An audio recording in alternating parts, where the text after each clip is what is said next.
The chilly wind swept through the marble pillars of the National World War II Memorial in Washington, D.C. It was early November, and the sky hung low, gray and heavy, as if the clouds themselves mourned. Rows of veterans, officials, and grieving families gathered silently, clutching folded flags and faded photographs of loved ones lost to war. Among the crowd stood President Ibrahim Traoré of Burkina Faso. His presence was unexpected but deeply symbolic, an African leader joining Americans in honoring their fallen.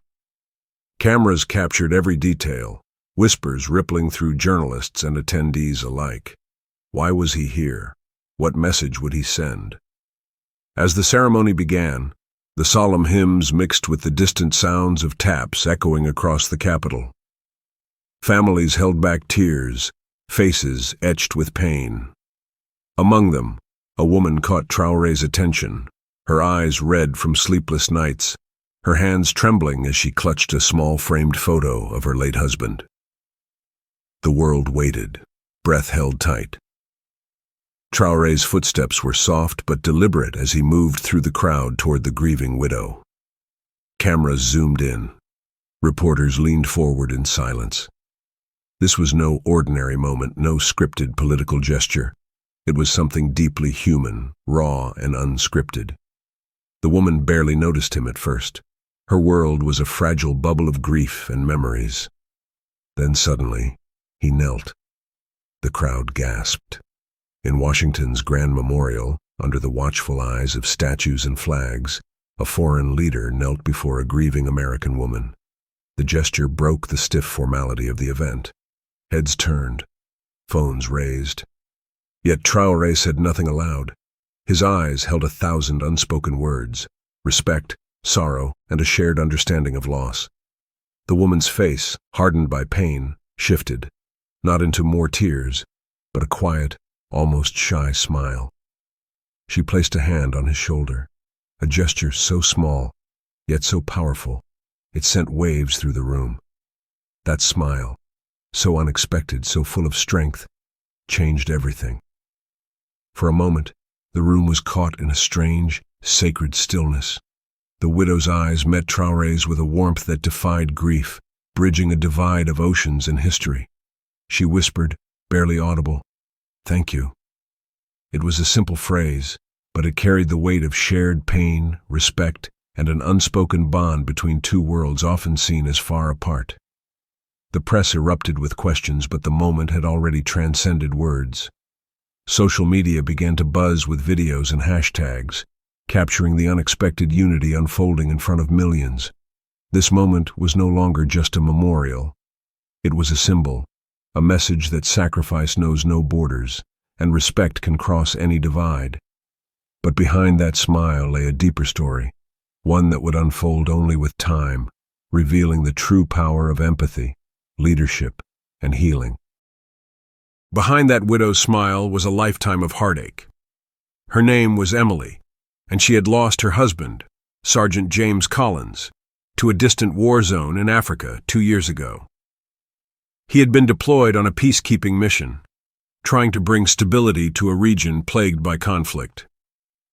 Every day since his death, Emily carried the weight of absence, a silence in their home, a vacant chair at the dinner table, and memories that haunted her nights. She rarely spoke about her grief. Instead, she held it close, wrapped in quiet dignity. When Ibrahim Traoré knelt before her, Emily felt a crack in the armor she had built around her pain. Here was a man who led a nation that had seen its own scars and losses. His act wasn't political. It was human. It acknowledged the cost of war on every side. For the first time in years, Emily's sorrow mixed with a strange new feeling, hope. Maybe grief could bring people together, not just tear them apart. Backstage, Traoré's advisors watched with cautious eyes. The president's gesture was powerful, but unexpected. Was this the right moment? Would it be understood? For Traoré, this moment was personal. Years before becoming Burkina Faso's leader, he had lost friends to violence and conflict. He knew grief intimately, not as a distant observer but as someone who lived it every day.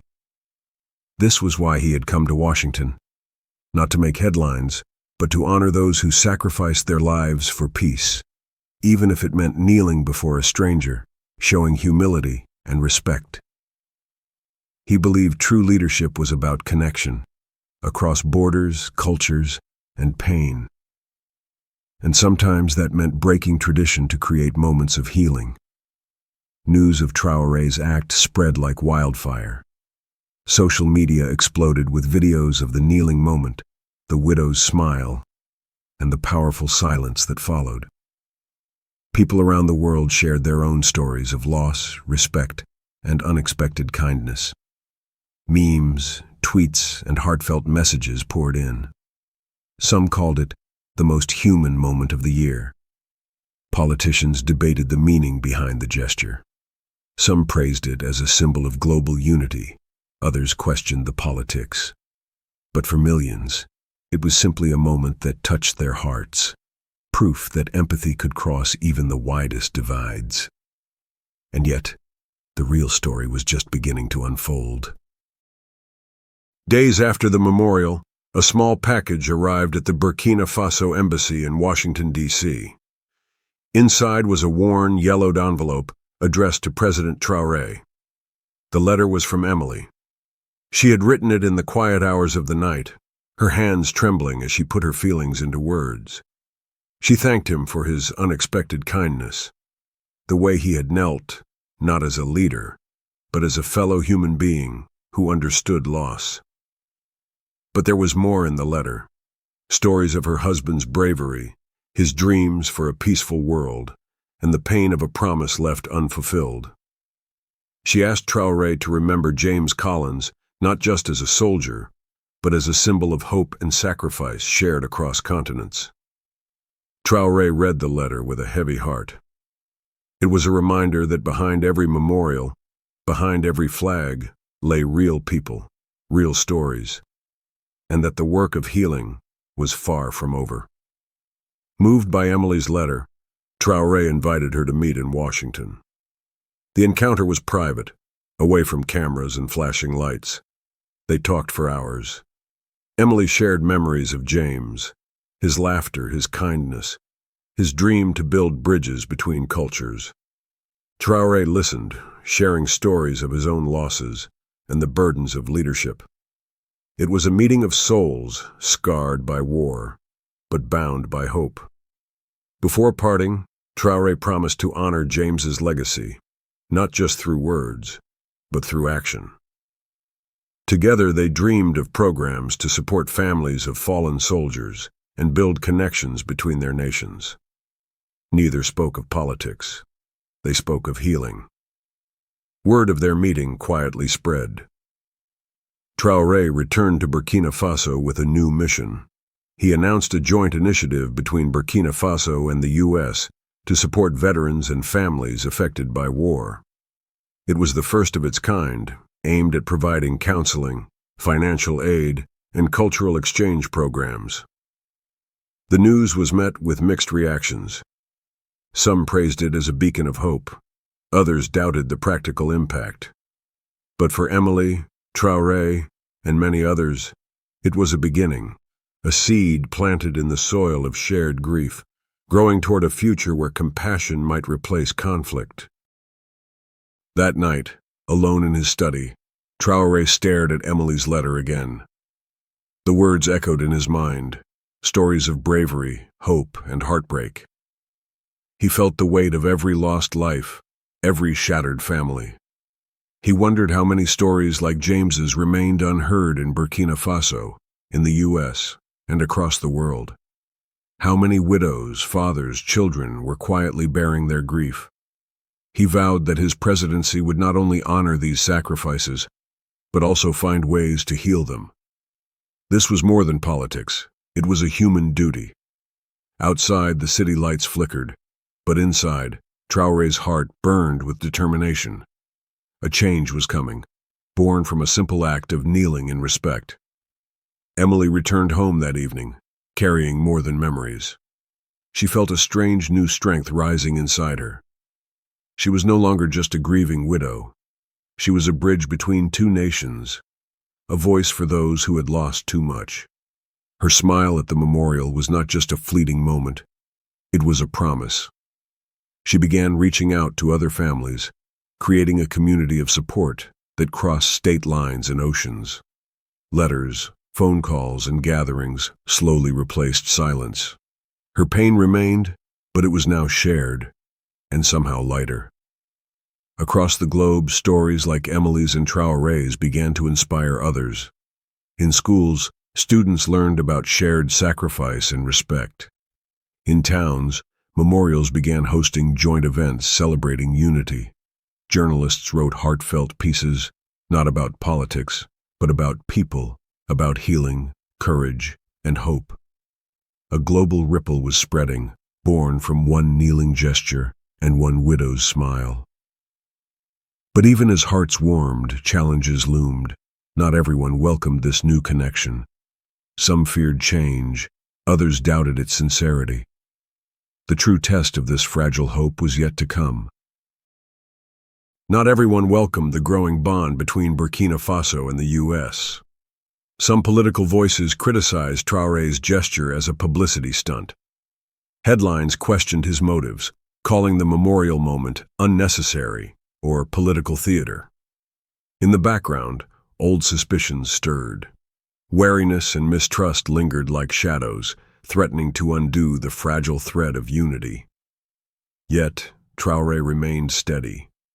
He knew that real change was never easy. Healing was a slow, painful process, one that required courage to face not only others but also one's own fears. Behind closed doors, he whispered to himself, "This is bigger than me, bigger than politics." Despite the opposition, voices of hope grew louder.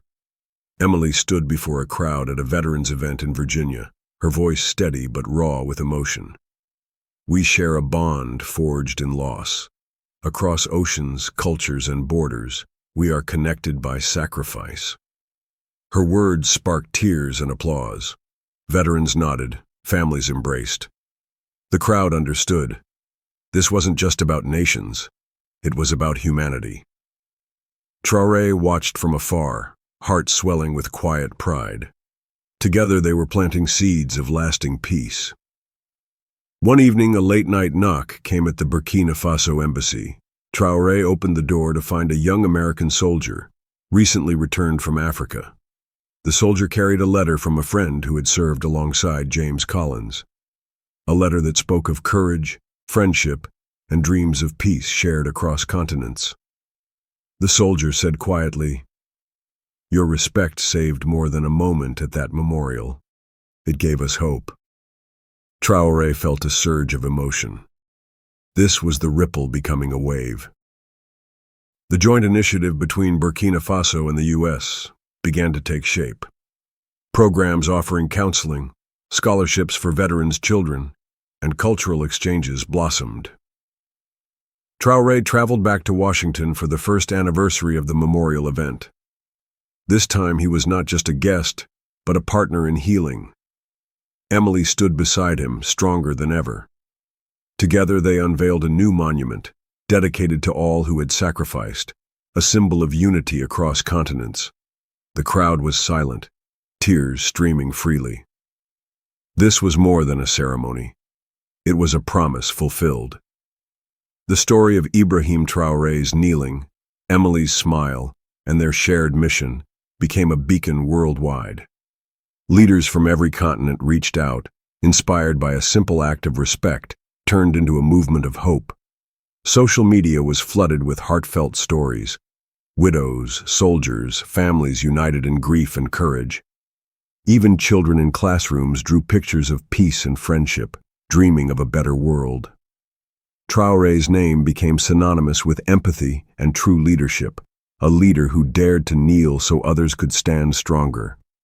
Years later, the moment remained etched in history, a reminder that even in the darkest times, humanity can shine through.